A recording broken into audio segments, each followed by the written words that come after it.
Assalamualaikum warahmatullahi wabarakatuh. Selamat pagi anak-anak kelas 8. Berjumpa lagi dengan Ibu Fitri. Semoga anak-anak semua dalam keadaan sehat walafiat ya. Sebelum pembelajaran hari ini kita mulai, alangkah lebih baiknya anak-anak semua untuk berdoa terlebih dahulu. Berdoa sesuai agama dan kepercayaannya masing-masing.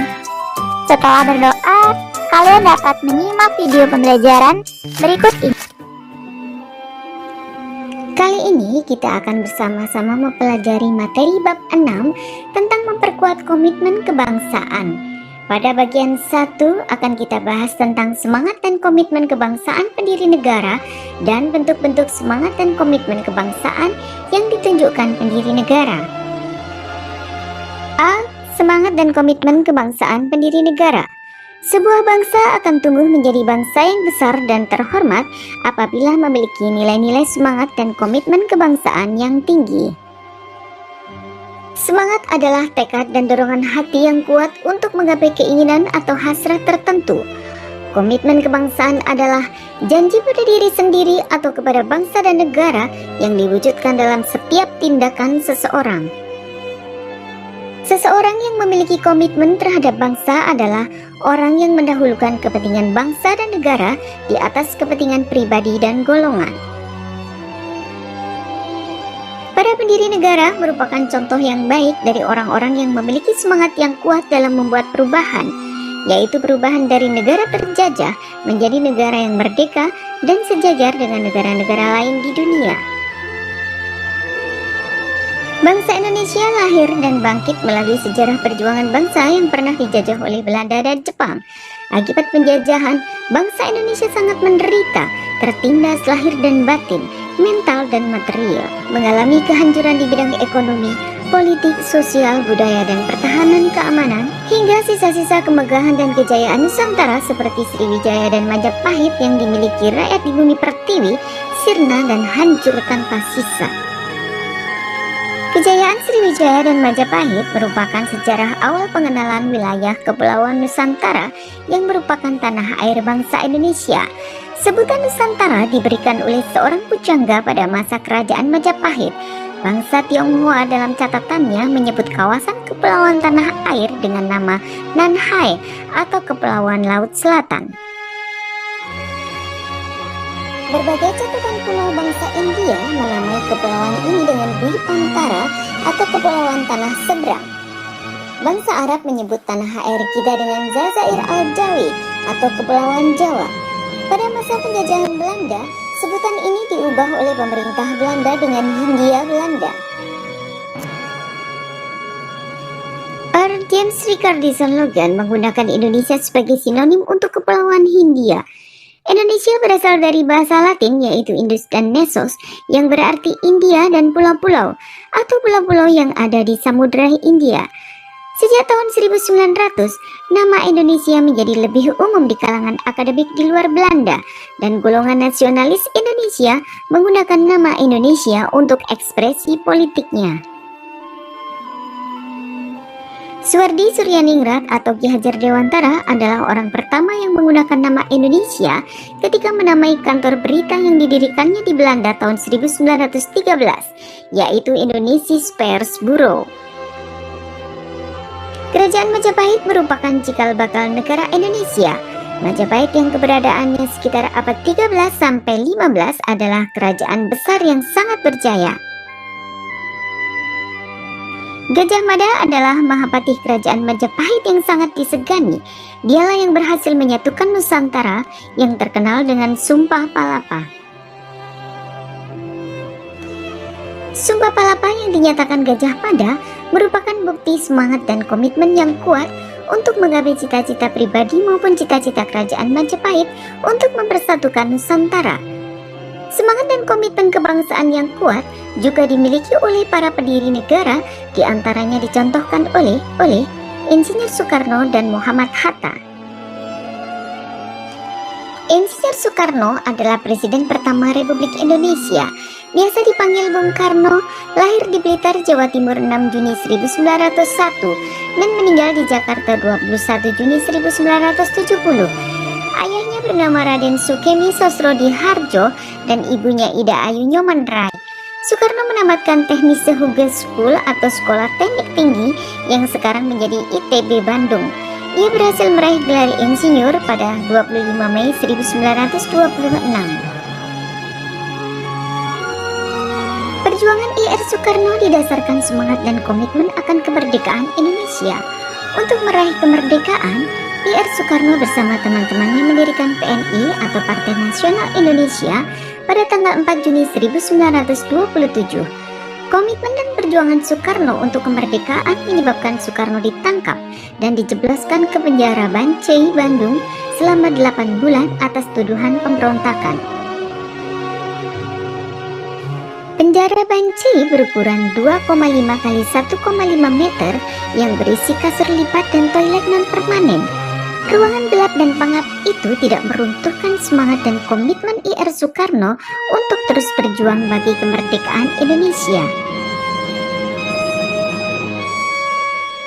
Pada tahun 1930, IR Soekarno dipindahkan ke penjara Sukamiskin Bandung. IR Soekarno menyusun pledoi atau pembelaan yang berjudul Indonesia Menggugat, ditulis dengan beralaskan penutup kloset duduk di dalam cahaya yang terbatas. Pledoi tersebut dibacakan dalam persidangan di Gedung Pengadilan Kolonial Landrat Bandung. Pembelaannya itu membuat Belanda makin marah, sehingga PNI bentukan Soekarno dibubarkan. Setelah keluar dari penjara, ia kemudian bergabung dengan Partindo dan didaulat sebagai pemimpin Partindo. Tetapi ia kembali ditangkap oleh Belanda dan kemudian diasingkan ke Flores. Dan 4 tahun kemudian ia dibuang ke Bengkulu dan dibebaskan tahun 1942 menjelang kedatangan penjajahan Jepang. Indonesia merdeka pada tanggal 17 Agustus 1945 bukan berarti perjuangan Soekarno berakhir. Pada tahun 1948, setelah agresi militer Belanda II, Soekarno kembali diasingkan ke Parapat, Simalungun, Sumatera Utara. Dari Parapat, Soekarno kemudian dipindahkan ke Bukit Menumbing, Kota Montok, Kabupaten Bangka Barat bersama Muhammad Hatta. Muhammad Hatta adalah wakil presiden pertama Republik Indonesia. Biasa dipanggil Bung Hatta, lahir di Bukit Tinggi, Sumatera Barat 12 Agustus 1902. Meninggal di Jakarta pada tanggal 14 Maret 1980. Ayahnya bernama Muhammad Jamil dan ibunya bernama Siti Saleha. Bung Hatta menempuh pendidikan dasar di Sekolah Melayu Fort de Kock, kemudian melanjutkan ke ELS dan Mulu di Padang. Pada tahun 1921, Bung Hatta resmi menjadi mahasiswa Sekolah Tinggi Bisnis di Rotterdam, Belanda. Kiprahnya di bidang politik dimulai saat ia terpilih menjadi bendahara Yong Sumatranen Bon, wilayah Padang pada tahun 1916. Pada tahun 1921, Bung Hatta menetap di Rotterdam, Belanda. Ia bergabung dengan sebuah perkumpulan pelajar tanah air yang ada di Belanda, Indische Vereniging. Mulanya organisasi tersebut hanyalah merupakan organisasi perkumpulan bagi pelajar, tetapi berubah menjadi organisasi pergerakan kemerdekaan. Indische Vereniging berubah nama menjadi Perhimpunan Indonesia atau PI. Saat terpilih menjadi ketua PI tahun 1925, Bung Hatta mengumandangkan pidato inaugurasi yang berjudul Struktur Ekonomi Dunia dan Pertentangan Kekuasaan. Pada tahun 1927, Hatta bergabung dengan Liga Menentang Imperialisme dan Kolonialisme di Belanda dan berkenalan dengan aktivis nasionalis India Jawaharlal Nehru. Aktivitas politik Hatta pada organisasi ini menyebabkan dirinya ditangkap tentara Belanda bersama teman-temannya sebelum akhirnya dibebaskan setelah ia berpidato dengan pidato pembelaan berjudul Indonesia Free. Selanjutnya pada tahun 1932, Hatta kembali ke Indonesia. Bulan September 1932, Bung Hatta berjumpa Bung Karno dan berjuang bersama membela tanah air. Pada tahun 1933, Soekarno diasingkan ke Indi Flores. Aksi ini menuai reaksi keras Muhammad Hatta. Ia mulai menulis mengenai pengasingan Soekarno pada berbagai media. Akibat aksi Bung Hatta inilah pemerintah kolonial Belanda menangkapnya dan mengasingkannya di Digul, Papua. Pada masa pengasingan di Digul, Hatta aktif menulis di berbagai surat kabar. Ia juga rajin membaca buku yang ia bawa dari Jakarta untuk kemudian diajarkan kepada teman-temannya. Pada tahun 1935, saat pemerintahan kolonial Belanda berganti, Hatta dan Sahrir dipindah lokasikan ke Banda Neira. Di sanalah Hatta dan Sahrir mulai memberi pelajaran kepada anak-anak setempat dalam bidang sejarah, politik, dan lainnya. Setelah 8 tahun diasingkan, Hatta dan Sahrir dibawa kembali ke Sukabumi pada tahun 1942. Selang 1 bulan, pemerintah kolonial Belanda menyerah pada Jepang. Pada saat itulah Hatta dan Sahrir dibawa ke Jakarta. Setelah agresi militer Belanda II, tanggal 19 Desember 1948, Bung Hatta ditangkap dan diasingkan bersama Bung Karno ke Giri Sasana Menumbin, Kota Muntok, Kabupaten Bangka Barat. Begitu kuat semangat dan komitmen kebangsaan Bung Hatta hingga beliau bersumpah untuk tidak pernah menikah sebelum Indonesia merdeka. Dipenjara, dibuang, dan hidup dalam penderitaan tidak membuat semangat dan tekad Soekarno dan Muhammad Hatta untuk kemerdekaan dan kejayaan bangsa Indonesia surut. Semangat dan komitmen kebangsaan bukan hanya ditunjukkan oleh Soekarno dan Muhammad Hatta saja.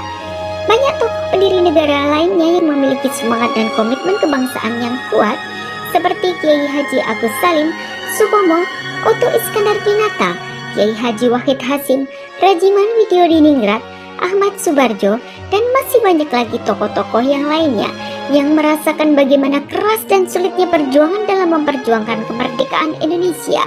Tanpa semangat dan komitmen kebangsaan yang tinggi, mustahil kemerdekaan bangsa Indonesia bisa diraih dan dipertahankan. Terima kasih telah menonton video ini sampai selesai. Akhir kata saya ucapkan tetap semangat dan jaga kesehatan. Wassalamualaikum warahmatullahi wabarakatuh. Sampai berjumpa kembali di pertemuan selanjutnya.